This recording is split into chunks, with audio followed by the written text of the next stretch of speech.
CPM സംസ്ഥാന സമ്മേളനത്തിന്റെ പ്രതിനിധി സമ്മേളനത്തിന് കൊല്ലത്ത് അല്പസമയത്തിനകം തുടക്കമാകും. എ.കെ. ബാലൻ പതാക ഉയർത്തും. സിപിഎം പി.ബി കോർഡിനേറ്റർ പ്രകാശ് കാരാട്ട് ഉദ്ഘാടനം ചെയ്യും.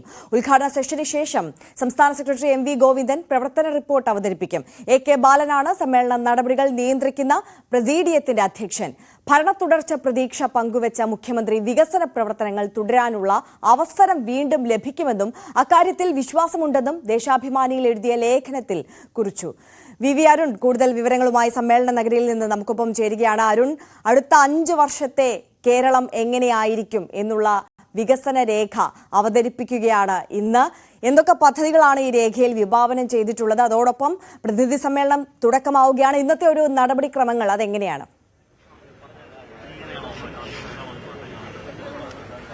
ആദ്യം പ്രതിനിധി സമ്മേളന നഗരിയിൽ പതാക ഉയർത്തലാണ്. സിപിഎമ്മിന്റെ കേന്ദ്ര കമ്മിറ്റി അംഗം മുതിർന്ന നേതാവ് എ.കെ. ബാലനാണ് ഈ പാർട്ടി പതാക ഈ സമ്മേളന നഗരിയിൽ പ്രതിനിധി സമ്മേളന നഗരിയിൽ ഉയർത്തുക. നേതാക്കളും ഈ പ്രതിനിധികളുമൊക്കെ ഇവിടേക്ക് എത്തിക്കൊണ്ടിരിക്കുകയാണ്. പ്രധാനപ്പെട്ട നേതാക്കളൊക്കെ എത്തിക്കഴിഞ്ഞു.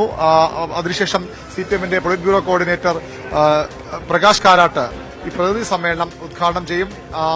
സംസ്ഥാന സെക്രട്ടറി എം.വി. ഗോവിന്ദൻ പ്രവർത്തന റിപ്പോർട്ട് അവതരിപ്പിക്കും. അതിനുശേഷം മുഖ്യമന്ത്രി പിണറായി വിജയൻ ഈ സമ്മേളനത്തിൽ നവകേരള വികസന രേഖയുടെ തുടർച്ച കഴിഞ്ഞ തവണ അവതരിപ്പിച്ച രേഖയുടെ തുടർച്ചയായും അവതരിപ്പിക്കും. ഏതായാലും പ്രധാനപ്പെട്ട നേതാക്കളൊക്കെ ഇവിടെയുണ്ട്. ഇ.പി. ജയരാജൻ സിപിഎമ്മിന്റെ കേന്ദ്ര കമ്മിറ്റി അംഗം ഇവിടെ എത്തിയിട്ടുണ്ട്. അദ്ദേഹത്തിന്റെ പ്രതികരണങ്ങളിലേക്കുമൊക്കെ പോകാമെന്ന് കരുതുന്നു.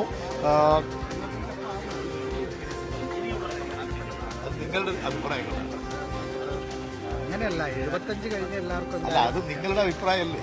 അങ്ങനെ എല്ലാവരും മാറണമെന്നില്ല. നിങ്ങൾ പറയുന്ന അഭിപ്രായമാണോ? ഇളവുണ്ടല്ലോ, നിങ്ങൾ പറയുന്നതല്ലേ അത്? ഞങ്ങളല്ലേ കാര്യങ്ങൾ തീരുമാനിക്കേണ്ടത്. നിങ്ങൾ പ്രഖ്യാപിക്കുക, നിങ്ങൾ തീരുമാനിക്കുക. അതിൽ നിങ്ങളിങ്ങനെയാണെന്ന് പറയാം. അതൊന്നുമല്ല പാർട്ടി എല്ലാ കാര്യങ്ങളെക്കുറിച്ചും ഗഹനമായി ചർച്ച ചെയ്ത് പരിശോധിച്ച് തീരുമാനങ്ങൾ കൈക്കൊള്ളും. പാർട്ടിയുടെ ലക്ഷ്യം ഒരു സുശക്തമായ ബഹുജന വിപ്ലവ പാർട്ടി കെട്ടിപ്പടുക്കുക. രാജ്യമെന്ന് അഭിമുഖീകരിക്കുന്ന ഫാസിസ്റ്റ് ഭീകരതയ്ക്കെതിരെ RSS സംഘപരിവാർ അധികാരം പിടിച്ചിരിക്കുകയാണ്. ഇത് മതേതരത്വവും ജനാധിപത്യവും തകർത്തുകൊണ്ടിരിക്കുകയാണ്. ഇത്തരമൊരു സാഹചര്യത്തിൽ ജനങ്ങളുടെ ജീവിതം ദുസ്സഹമാവുകയാണ്. ആ ജനസംരക്ഷണത്തിനു വേണ്ടിയും രാജ്യത്ത് ജനാധിപത്യവും പൌരാവകാശവും സംരക്ഷിക്കാൻ, ഫെഡറലിസം സംരക്ഷിക്കാൻ, ന്യൂനപക്ഷ സംരക്ഷണം ഉറപ്പുവരുത്താൻ, പിന്നോക്ക ദളിത് ജനവിഭാഗങ്ങൾക്ക് നേരെ വരുന്ന അതിക്രമങ്ങൾ അവസാനിപ്പിക്കാൻ, സ്ത്രീകൾക്ക് നേരെയുള്ള അതിക്രമങ്ങൾ അവസാനിപ്പിക്കാൻ വിപുലമായ ബഹുജന ശക്തി സമാഹരിക്കുക. അതാണ് ഇപ്പോൾ ചെയ്തുകൊണ്ടിരിക്കുന്നത്. അതിന് പ്രസക്തി ഇല്ലാത്തതാണ്. കേരളത്തിൽ വലിയ പ്രസക്തി ഉണ്ടെന്നോ അല്ലെങ്കിൽ എത്ര ചർച്ച വരുന്നത്? ഒരു പ്രസക്തി ഉണ്ടാവില്ല. അത് നിങ്ങൾ പത്രക്കാരുണ്ടാക്കുന്നതല്ലേ. നിങ്ങൾക്കൊരു ദിവസത്തേക്ക് ഒരു എര വേണം.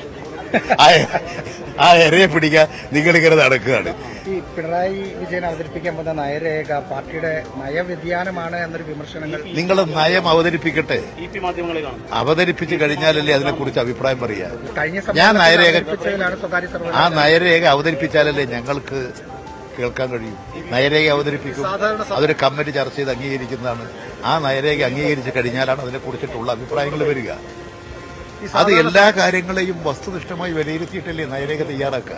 ഇത് നിങ്ങൾ ധരിക്കുന്ന പോലെ ലാഘവത്തോടു കൂടി ചെയ്തതാണെന്ന് ധരിക്കുന്നത്. വളരെ വളരെ മാർക്സിസ്റ്റ് ലെനിനിസ്റ്റ് നിരീക്ഷണത്തിൽ ഇന്ത്യൻ സാഹചര്യത്തെ വസ്തുനിഷ്ഠമായി വിലയിരുത്തി ഇന്ന് നാം അഭിമുഖീകരിക്കുന്ന പ്രശ്നങ്ങളെ വിലയിരുത്തിക്കൊണ്ട് ഈ കേരളം ഇന്ത്യക്ക് തന്നെ ഒരു വഴികാട്ടിയാകാൻ കഴിയത്തക്ക നിലയിൽ ഒരു പുതിയ കേരളം സൃഷ്ടിക്കണം. അത് സൃഷ്ടിച്ചുകൊണ്ടിരിക്കുകയാണ്. അതിന്റെ വേഗത വർദ്ധിപ്പിക്കാൻ എന്തൊക്കെ ചെയ്യണം, ഈ കാര്യങ്ങളൊക്കെ ആയിരിക്കുമല്ലോ നമ്മുടെ ഭാവിയെക്കുറിച്ചുള്ള ചിന്ത. അത്തരമൊരു രേഖ വരട്ടെ. അപ്പോൾ നിങ്ങൾക്ക് കാര്യങ്ങൾ പാർട്ടി വ്യക്തമാക്കേണ്ട ഘട്ടമാകുമ്പോൾ അത് വ്യക്തമാക്കും. അപ്പൊ നിങ്ങൾക്കെല്ലാം അഭിപ്രായങ്ങൾ പറയാം. സംഘടനാ വിഷയങ്ങളെക്കാൾ കൂടുതൽ വികസനം തന്നെ ചർച്ചയാവുകയാണ്. എന്താണ് ഈ തുടർഭരണം വരുന്ന ഉറപ്പുള്ളതുകൊണ്ടാണ് അങ്ങനെ ഒരു പ്രതീക്ഷ? വികസനം ഈ കേരളത്തിലെ ജനങ്ങളുടെ ഒരു പ്രധാന വിഷയമാണ്. ഈ ഇടതുപക്ഷ ഗവൺമെന്റ് വന്നതിന് ശേഷമാണ് കേരളത്തിൽ ഒരു കുതിപ്പുണ്ടായത് വികസന രംഗത്ത്. ഈ കേരളത്തിന്റെ വികസനത്തിന് തുടക്കമിട്ടത് 57 കമ്മ്യൂണിസ്റ്റ് മന്ത്രിസഭയാണ്. സഖ VMS ഗവൺമെന്റാണ് അന്ന് തുടങ്ങിവെച്ചതാണ്. ഭൂപരിഷ്കരണം, കാർഷിക പരിഷ്കരണം, കൃഷിക്കാർക്കും കർഷക തൊഴിലാളികൾക്കും കുടികിടപ്പുകാർക്കുമൊക്കെ ആനുകൂല്യം കൊടുക്കൽ. അതിൽ നിന്ന് തുടങ്ങി വന്നിട്ടുള്ള മാറ്റങ്ങളാണ്. പിന്നെ സ്ത്രീകൾക്ക് ഇന്ത്യൻ പാർലമെന്റിൽ അവർക്ക് തുല്യാവകാശം നൽകണമെന്നുള്ള വാദങ്ങൾ, അതുപോലെ തന്നെ കേരളത്തിൽ നിയമസഭയിൽ 50% സ്ത്രീ റിസർവേഷൻ തുടങ്ങിയിട്ടുള്ള ഒട്ടനവധി കാര്യങ്ങൾ ചെയ്തുകൊണ്ട് കേരളം ഒരു വളർച്ചയിലാണ്. ഇപ്പോഴാകട്ടെ അതിവേഗത്തിലൊരു കുതിപ്പിലേക്കാണ്.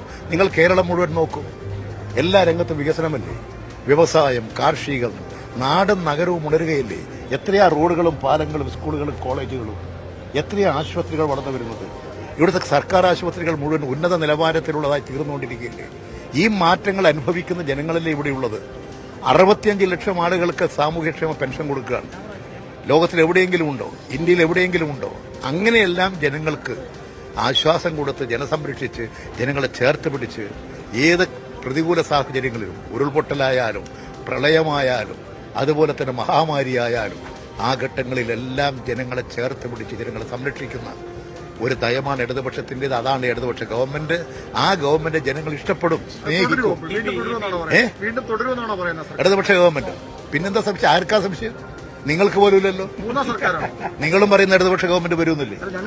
അല്ലേ? 3 വർഷം മുതൽ കേരളം ഒരു പുതിയ കുതിപ്പിലാണ്. ആ കുതിപ്പിൽ 3 കൊണ്ട് നിർത്തണ്ട നിങ്ങൾ. നമ്മുടെ എറണാകുളം സമ്മേളനം അംഗീകരിച്ച നയരേഖ ഉണ്ടല്ലോ, നവകേരള സൃഷ്ടിക്കാനുള്ള നയരേഖ, അതിൽ നിന്നും എന്ത് വ്യത്യാസമാണ് ഈ രണ്ടാമത് വരുന്ന? ഇത് പ്രസിദ്ധീകരിക്കട്ടെ. പ്രസിദ്ധീകരിച്ചിട്ട് നിങ്ങൾ സസൂക്ഷ്മം നിരീക്ഷിക്കും. എന്നിട്ട് എന്തെങ്കിലും ഉണ്ടെങ്കിൽ പറയൂ. സിപിഎമ്മിന് സിപിഎം നയിക്കും. നേതാക്കൾ വേണ്ടേ? അത് നേതാക്കളെല്ലാം കൂടി ചേർന്നാണല്ലോ സിപിഎം. സിപിഎം എന്ന് പറയുന്നത് സിപിഎം എന്ന് പറയുന്ന ഒരാളല്ല.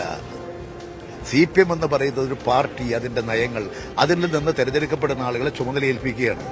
ഇപ്പൊ ഇവിടെ തന്നെ വലിയ തോതിൽ പ്രതിനിധികൾ വരുന്നു, അവർ കമ്മിറ്റിയെ തെരഞ്ഞെടുക്കുന്നു, അതിൽ നിന്ന് സെക്രട്ടേറിയറ്റ് വരുന്നു, അതിന് നേതൃത്വം വഹിക്കുന്നു. അങ്ങനെയുള്ള പ്രവർത്തനങ്ങളാണല്ലോ. അതാണ് പാർട്ടി. അതുകൊണ്ട് ഒരു വ്യക്തിയല്ല, പാർട്ടിയാണ് ശക്തി, പാർട്ടിയാണ് കരുത്ത്. പോരെ? ഇന്നത്തേക്ക് പോരെ? അതാണ് ഇ.പി. ജയരാജനാണ് നിലപാടുകൾ വ്യക്തമാക്കിയത്. ഇടതു ഭരണം തുടരുമെന്ന കാര്യത്തിൽ സംശയമില്ല എന്നൊരു നിലപാടാണ് അദ്ദേഹവും മറ്റു നേതാക്കളെ പുറത്ത് അദ്ദേഹവും പ്രഖ്യാപിക്കുന്നത്. അദ്ദേഹം ആ നിലപാട് ആവർത്തിക്കുകയാണ്. ഏതായാലും അല്പസമയത്തിനകം ഈ പൊതുസമ്മേളന വേദിയിൽ പാർട്ടി പതാക ഉയരും. പാർട്ടി പതാക സിപിഎമ്മിന്റെ കേന്ദ്ര കമ്മിറ്റി അംഗം മുതിർന്ന ഇപ്പോൾ